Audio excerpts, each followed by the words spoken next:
Then we have biodiversity.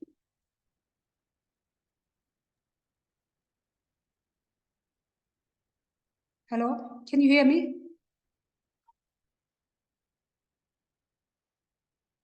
Hello?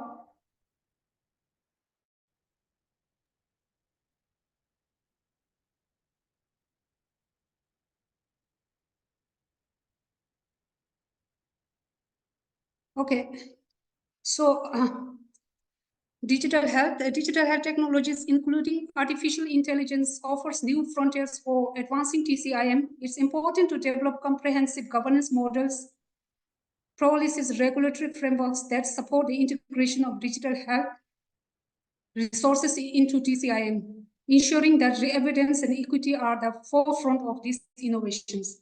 Next, we have biodiversity and sustainability. We must support and promote the implementation of the United Nations Convention on Biological Diversity.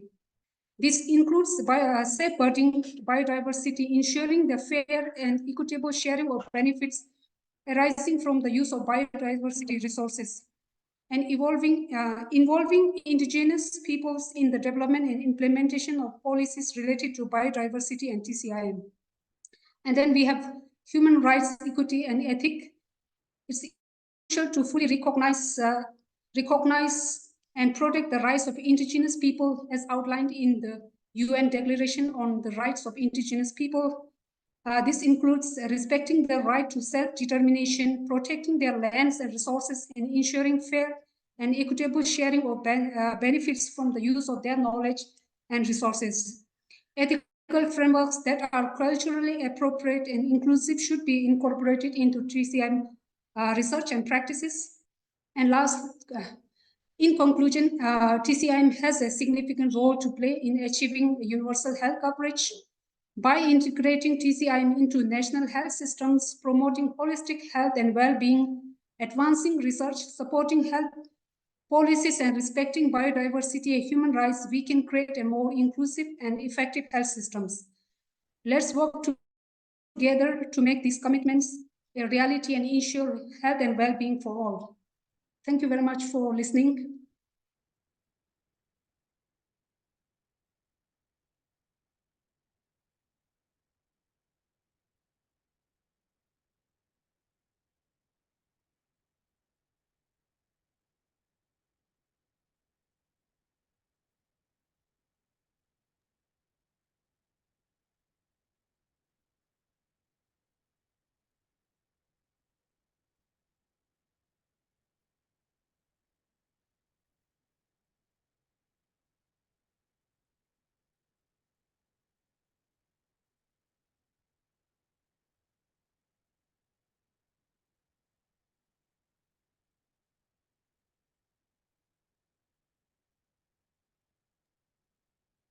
Hello, can you hear me?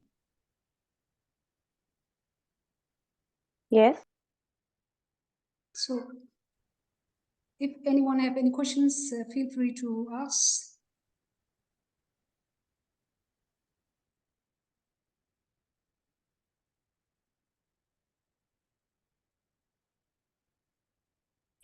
Hello. So thank you so much for your presentation. If anyone has any questions, please feel free to ask, or else we can go to the next speaker, which is Domenico from Italy. He's the founder of the Climate Social Forum. Hi, Domenico. Hi to all. Hi. Greetings from Yeah. Milan. Please can go ahead. Yeah. So thank you very much, Gokur, for this invitation. Unfortunately, I could not be here with you. I will have such a pleasure of doing that, but I cannot. So I will intervene remotely with my intervention that want to address the topic of indigenous medicine through a One Health approach, and also in connection with the traditional medicine and traditional science. So next slide, please. Can you hear me? You hear me? Second, that I see that there is a problem of sound. Okay. I think that now you can hear me. Okay. So let's start defining the concept of One Health. what is One Health is this vision, this framework that was also promoted by the WHO to understand the strict connection between human health, animal health, and ecosystem health.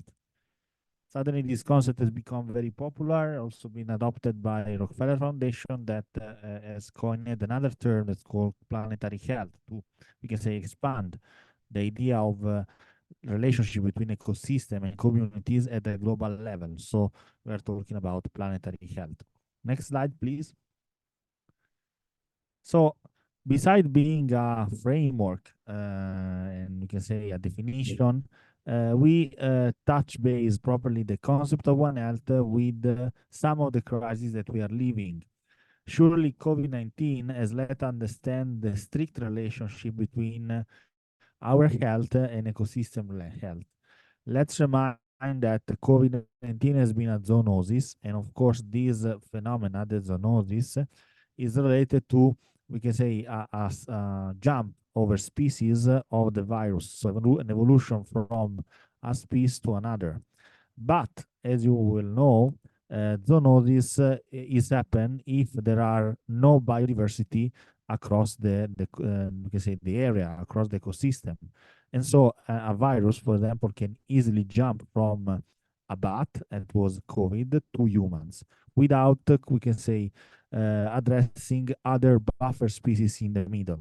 So COVID has demonstrated that, for example, biodiversity and ecosystem health is important to preserve human health. But not only, COVID-19 has been a crisis that had several connections within another ecosystem crisis, we can say, that is climate crisis. First of all, let's analyze the causes. So both, we can say, climate change and COVID-19 are related to loss of biodiversity. Secondly, they are spread, especially in cities. No, in cities there are more urbanized and anthropized areas, and this is affecting, we can say, the health of the ecosystem and humans. Second, in the effects. So basically, both of the crises has challenged a lot our systems, our current system, no, economic system, health system, and so on. And both of them are dealing with the air quality. Okay, of course, climate crisis is related to emission, but also we know that COVID-19 has a strongly, we can say, a worse effect where the air is worse. Okay, so there is like a strong connection over the effects. Third, the solution. Both the climate crisis and COVID-19 has been resolved, has been addressed by, we can say, communitarian responses. No, everyone and every one of us need to, we can say, cope together with this crisis. We cannot face alone. There is not just a clinical, we can say, resolution to address COVID-19. We had to mask. We had to do like lockdown and so on.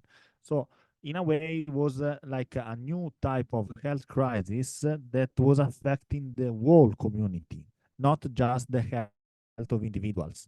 And as well, the responses to the pandemic need to be planetary and based on science, and also addressing the lifestyles. So COVID-19 has shown us that these ecosystem crises are health crises that are pretty different, and we can understand completely them properly through a One Health approach.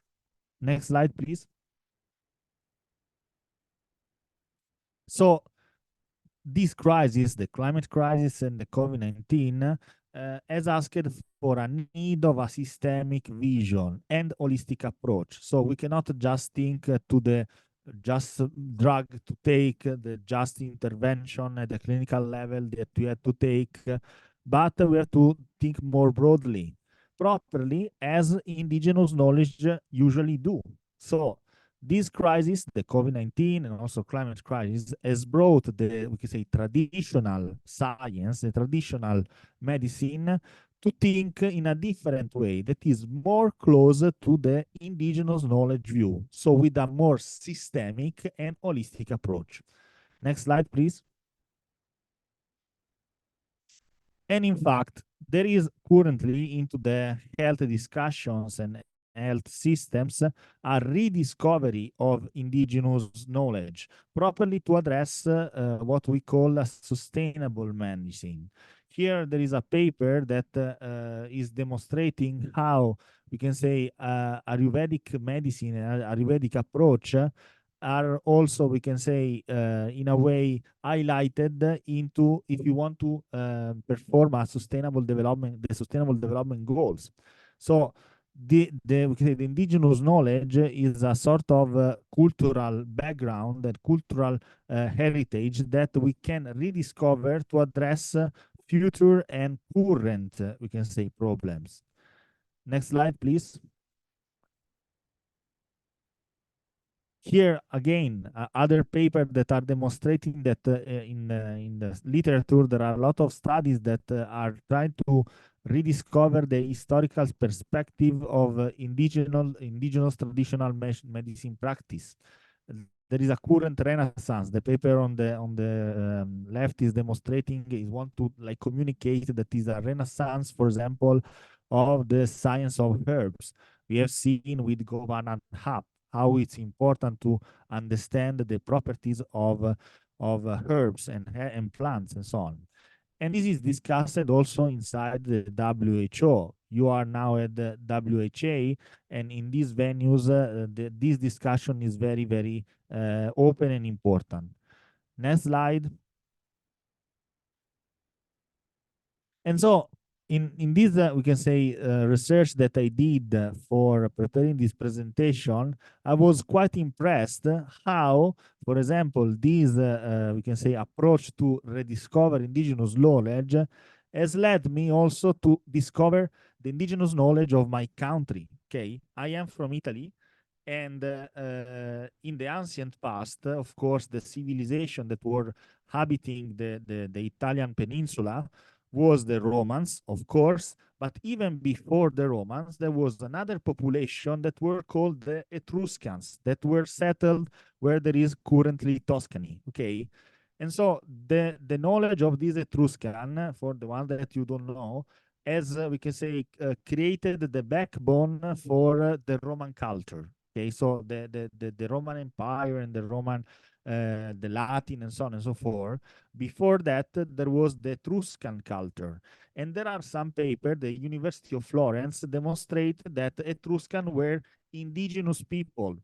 And they have also ancient indigenous medicine practice that nowadays are also rediscovered in a, we can say, in a new fashion, properly to understand the lesson learned that we can take for the current crisis that we are facing. Okay, next slide. And so is happening a sort of new dialogue between science, the traditional science, and indigenous knowledge. And I give the proof of this, we can say, of this dialogue, properly reporting one happening that was in COP28 last year in Dubai, where the IPCC has organized this side event that was called The Role of Ancestral Knowledge to Fight Climate Change. So nowadays, for centuries, we said that traditional science were, in a way, we can say, overcoming the indigenous knowledge and so on and so forth. But the recent crisis and also the recent needs that are coming from the traditional science are bringing not to, we can say, overcome indigenous knowledge, but to rediscover indigenous knowledge, because there we can have a lot of answer that with just traditional science we cannot face. So next slide, please. And on this, I will end my presentation also with, we can say, with a call for contribution. With GoCool, with other friends, we are trying really to like foster these dialogues. And the invitation is to like submit also your point of views on these in the several conferences that also with GoCool we are organizing and so on. One of these is in Greece, this October about the Mediterranean problems, the Mediterranean crisis, and so on and so forth. And here you can find on the website the indication. Thank you for the attention, and the floor to Gokul. Thank you so.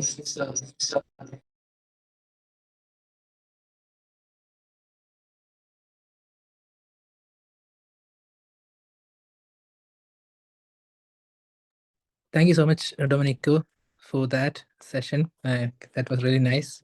And yeah, so guys, do you have any questions to ask, or else we can go for Mona next, I think.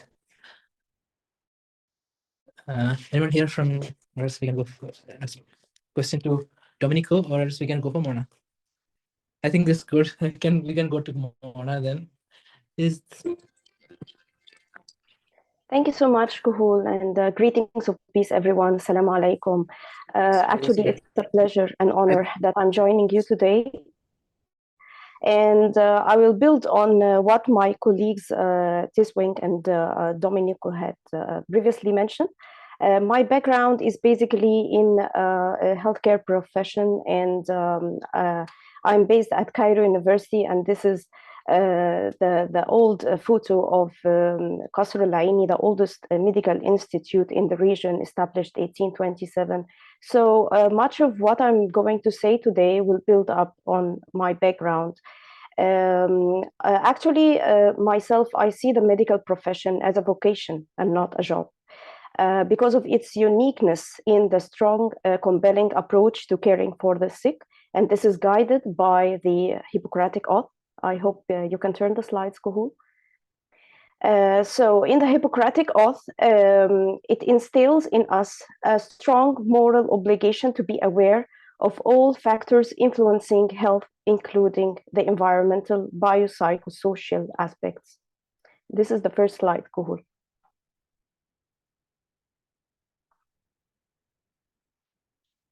So next slide, please.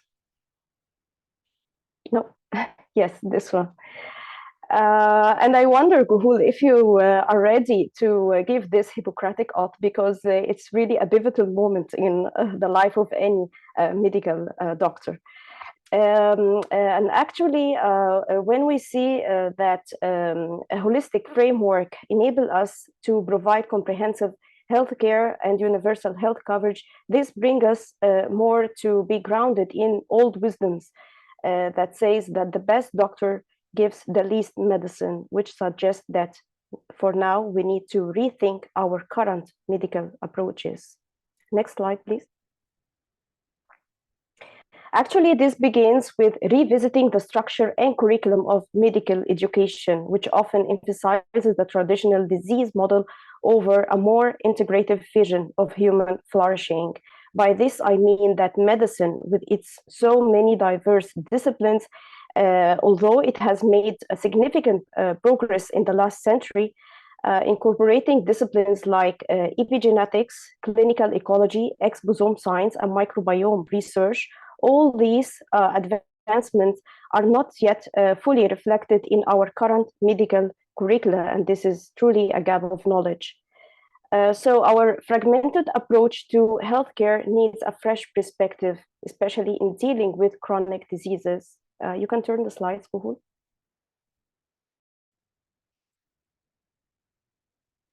Nowadays, we are seeing chronic diseases such as epidemics of allergies, autoimmune diseases, mental health problems, and gastrointestinal disorders, and much more. All these have the foundational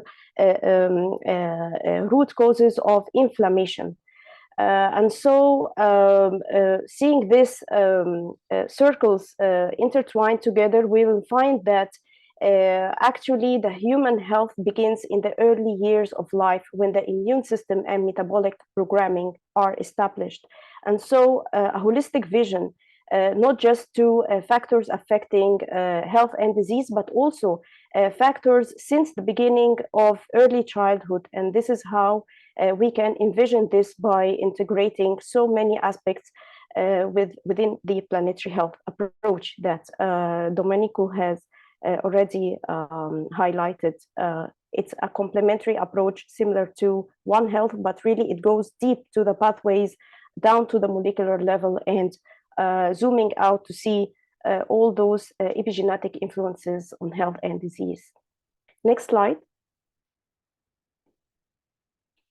So moving forward, this involves that we need to treat, not only to treat diseases, but also to promote the overall well-being and human flourishing. It means valuing the positive assets like indigenous medical knowledge, traditional food, positive emotions, and even the deeper connection between humans and their environment. By this, I mean that all those effects are called the natural buffering factors that can undo the dysbiotic adversity we are exposed to on daily basis. Next slide.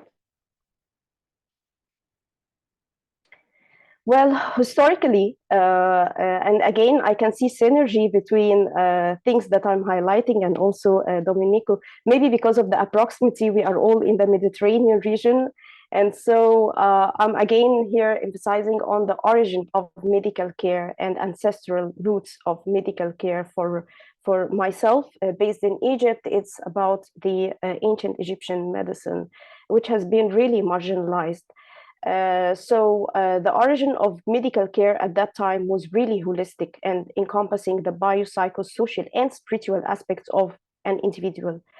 Ancient physicians provided personalized care, considered all facets of health, and there are about like 12 medical papyri, all with detailed approaches to medical care and strong emphasis on herbal medicine. And it's no surprise that this approach is still adopted by Egyptians at that time, and also Egypt is ranked the fourth globally in the exportation of herbal medicinal plants. So I really appreciate Kuhul's brilliant application because we can now have a repository of all the medicinal plants threatened to be extinct. And I have a couple of them. I really hope to dash in the application, and maybe Kuhul, you can accept, for example, the argil. The argil is recently used to treat obesity and so many of the digestive disease problems, but it's actually getting to extinction, unfortunately. As medical professions, we need to revive this ancestral knowledge, remembering that the ethical medical practice predates even the Hippocratic oath. For instance, as you can see here in the photo, this temple of Nichts, the chief physician in Abu Sir in Egypt, Cairo, it emphasized the principle of doing no harm by similar words as never do any evil towards any person. So it's kind of a lot of similarity between the Hippocratic oath and this very ancient phrase that's inscribed on this temple. Also, we need to highlight that traditional medicine offers us a treasure trove of knowledge and practices that have sustained communities for centuries. Integrating these practices into our modern healthcare systems can give us access to these complex and multifaceted health challenges we are facing today, as I mentioned before, these chronic diseases. Next slide. In the age of sustainability, our focus should be shifted towards the individual development goals rather than the bigger sustainable development goals agenda, because by this we can reflect on the personal values needed to implement those sustainable development goals. So this inside-out approach, it highlights the importance of our relationship first with the self and then with the others, while also fostering positive attitudes and care for the environment. Next slide. Planetary health and narrative medicine is our contribution to this narrative, acting within our local context as a place-based approach to harness a pro-planetary mindset to caring for oneself and other. And this course is an extracurricular course given to medical students across all grades of medicine at Cairo University. Next slide. Actually, we encourage even medical students to explore the epigenetic factors and the climate-related health impacts through diverse submissions of their assignments, including research articles, artwork, poems, music. It's just open to their creativity and their skills. And by this, we need to give them the opportunity to foster a broader understanding of the environmental determinants of health, because this part, again, is not highlighted in their main curriculum. Next slide.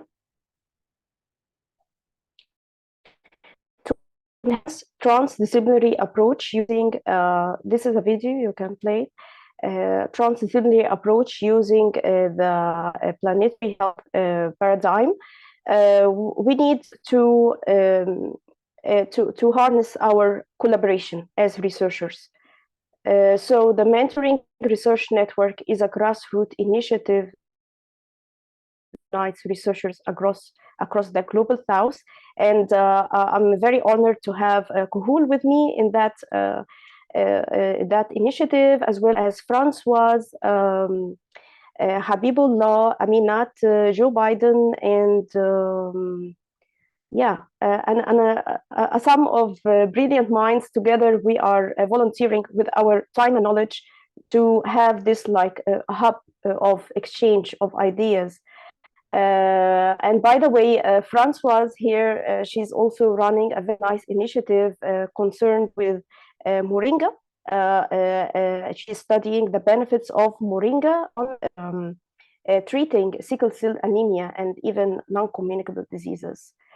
So actually, by leveraging traditional medicine research through this network and many others, we can revive ancestral knowledge, and we can support communities that rely on these practices. For instance, in Africa, 80% of communities live on traditional medicine. Translating this knowledge into research help tackle antimicrobial resistance and protect indigenous medical knowledge from biopiracy. Next slide, please.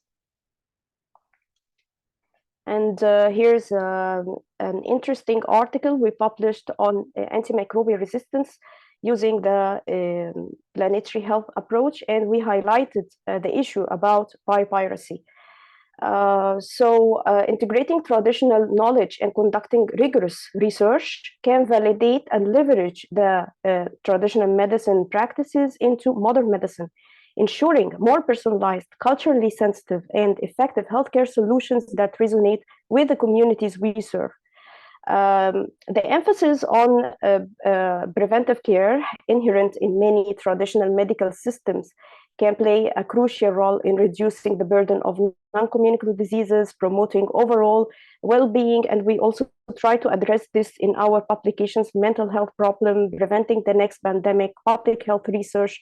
And so by this, we can bring a more holistic view of health that is essential for universal health coverage. Next slide.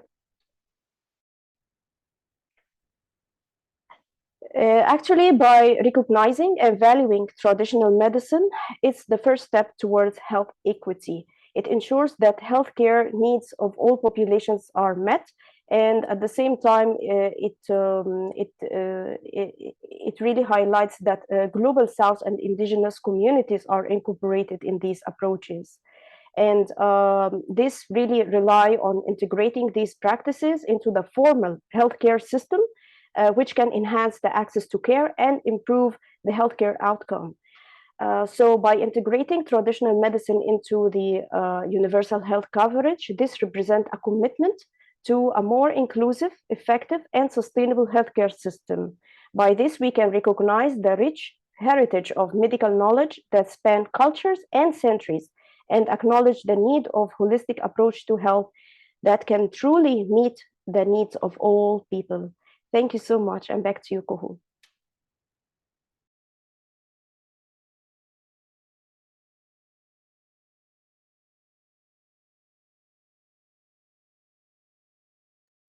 Thank you so much.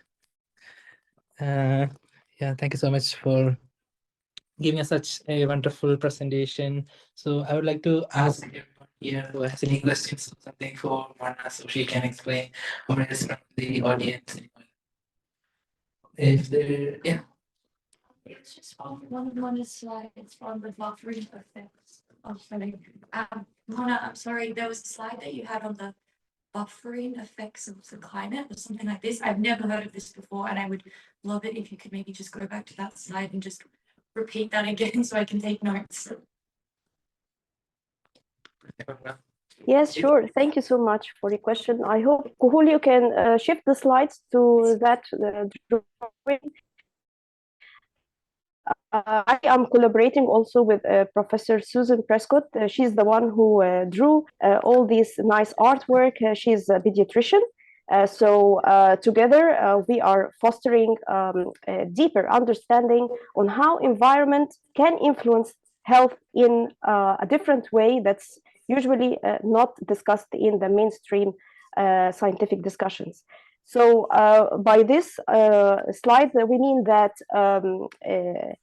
the health is truly affected by the environment in a way that it reflects on how we eat, how we sleep, our mindset, whether it is positive, negative, optimistic, pessimistic. And this truly plays a very important role when we try to translate that on the hormonal level, on the molecular pathways, because actually all the chronic diseases, they share this idea that there is an underlying inflammation. Okay, so by inflammation I mean like a lot of mediators, cytokines, a lot of things happening that can promote pro-inflammation rather than rather than anti-inflammatory state of the inner body. So for example, sleep is really affected by the melatonin level. For example, during full moons you'll find yourself really having tough nights, going to sleep easily. So this kind of knowledge was truly integrated in ancestral knowledge. Like for example, they used to give drugs or like any herbal medicine during certain phases of the moon. So this is truly lacking, although there is reviving of this idea in the chronobiology, something that has to do with the circadian rhythm of the body, so that we can understand how our biology is linked to the environmental factors in a very deep sense. So this is just the example of the buffering factor of sleep. For example, the buffering factor of food, actually this goes to the microbiota. The microbiome are healthy bacteria living in the gut, and they form like 90% of our immune system health. So this immune system health is undermined when we eat junk food, ultra-processed food, GMOs. All this truly affect the gut microbiota, as well as the antibiotics also.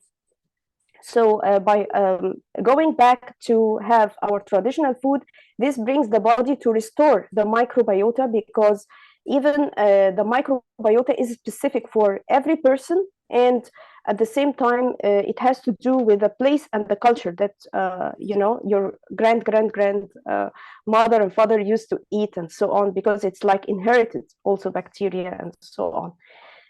So it's very interesting kind of research that opens up a lot of questions and a lot of research ideas, so that we can bridge the gaps between the old perspectives of health and at the same time the modern innovative techniques and so on. So I don't know if I replied fully to your question, or I need to elaborate more. It's perfect. Thank you. That's great. Thank you so much. Okay, so thank you so much, Mona, for that wonderful presentation and wonderful idea. I think we can go forward to our next speaker, who is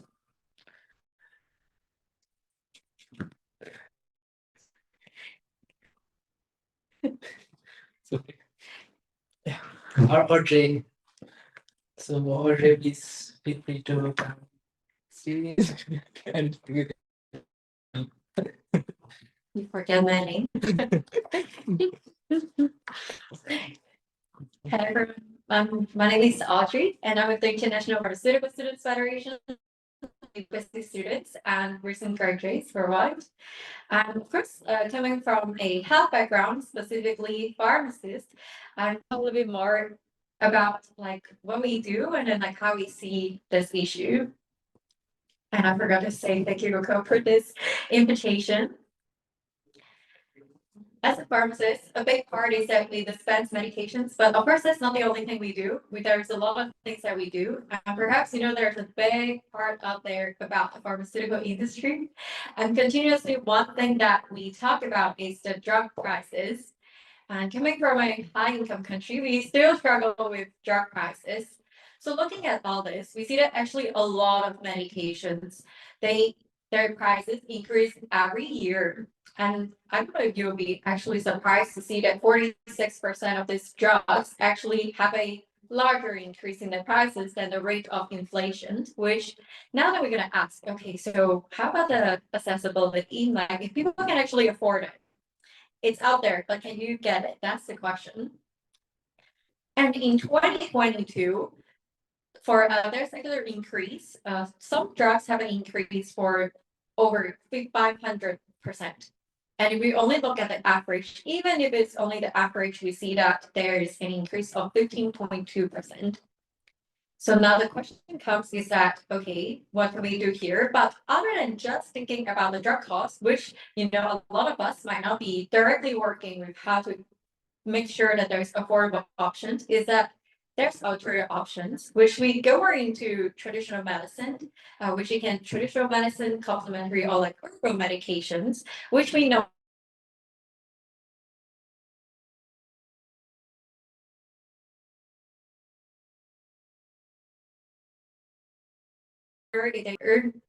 so they might actually ask us questions about these medications, and this is when we have to educate ourselves. Traditional medications can cost less and be more accessible, and actually a lot of countries reported on the use of this traditional medicine. And just by WHO, there are actually a couple of things that they are doing. One thing is that they have a global traditional medicine center. Perhaps Goku, you know more because it's in India. And they also have a traditional medicine global summit as well as a strategy about traditional medicine. So now going back to like, okay, so what do we do as pharmacists? There are actually different countries with curriculum around traditional medicine.